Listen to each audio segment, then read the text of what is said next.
عالمی کاروبار کی جنگ کا چشمدید گواہ ایپل۔ دنیا بھر میں جب بھی کوئی نیا آئی فون لانچ ہوتا ہے لوگ قطاروں میں لگ جاتے ہیں۔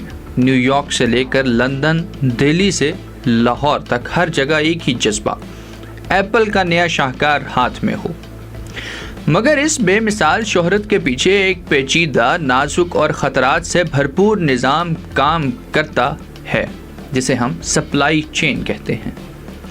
اسی نظام میں ایک ہلچل مچی ہوئی ہے۔ یہ وہ وقت ہے جب امریکہ اور چین کے درمیان تجارتی جنگ زوروں پر ہے۔ ہر دن نیا ٹیرف، نئی پابندی، نئی غیر یقینی صورتحال۔ ایسے میں ایپل جیسے عالمی برانڈ کے لیے سوال یہ نہیں تھا کہ وہ منافع کیسے کمائے، بلکہ سوال یہ تھا کہ وہ بچ کیسے پائے گا۔ ٹم کک، ایپل کے ویژنری سی ای او، خاموشی سے سب کچھ دیکھ رہے تھے۔ دنیا ان کی کامیابی کو سراہ رہی تھی، لیکن وہ جانتے تھے کہ اگر انہوں نے اب قدم نہ اٹھایا تو وہی کامیابی ایپل کو زمین بوس کر سکتی ہے۔ ایک دن کمپنی کی اعلیٰ سطح کی میٹنگ میں انہوں نے وہ الفاظ کہے جنہوں نے ایپل کے مستقبل کی راہیں استوار کی۔ ہم سب کچھ چین پر نہیں چھوڑ سکتے، ہمیں بکھرنا ہوگا تاکہ قائم رہ سکیں۔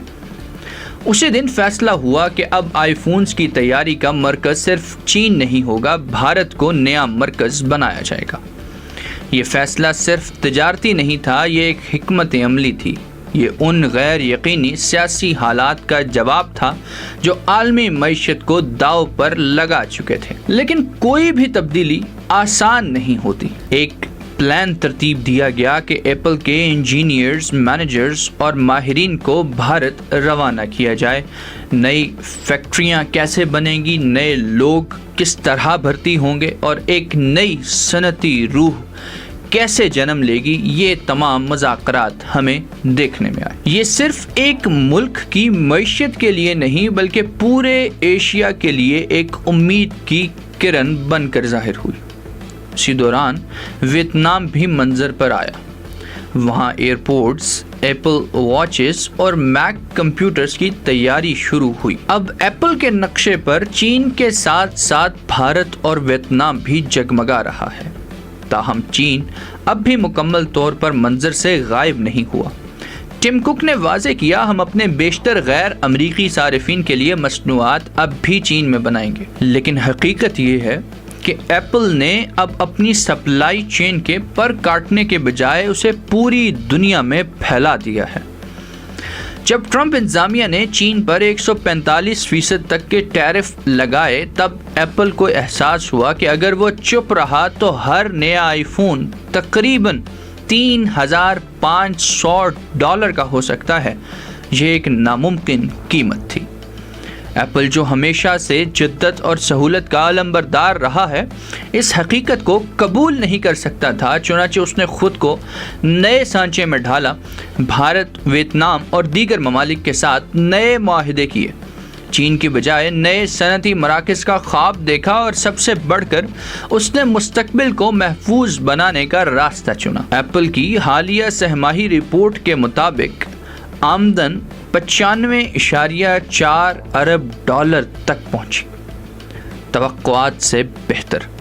لیکن چین کی مارکیٹ جو کبھی ایپل کے لیے سونے کی کان تھی، وہاں 2% کی کمی آئی۔ اس کی وجہ کیا ہے؟ چین کی اپنی کمپنیوں کی تیزی سے ترقی جو اب خود عالمی دوڑ میں شامل ہو چکی ہیں۔ ان تمام حقائق سے ہمیں یہ پتہ چلتا ہے کہ صرف کامیابی اہم نہیں، کامیابی کو برقرار رکھنا اصل چیلنج ہے۔ بڑے خواب صرف تب زندہ رہتے ہیں جب ان کی جڑیں دنیا بھر میں پھیلی ہوئی ہوں، اور سب سے اہم کہ وقت پر درست فیصلہ ہی اصل قیادت ہے۔ ٹم کک کا یہ فیصلہ کہ ایپل کو دنیا کے مختلف حصوں میں تقسیم کیا جائے دراصل ایک عالمی سوچ کا مظہر ہے۔ یہ صرف ایک کمپنی کی کہانی نہیں، یہ نئی دنیا کی کہانی ہے جو جغرافیہ، سیاست اور ٹیکنالوجی کے سنگم پر کھڑی ہے۔ اپنا بہت خیال رکھیے۔ اللہ حافظ۔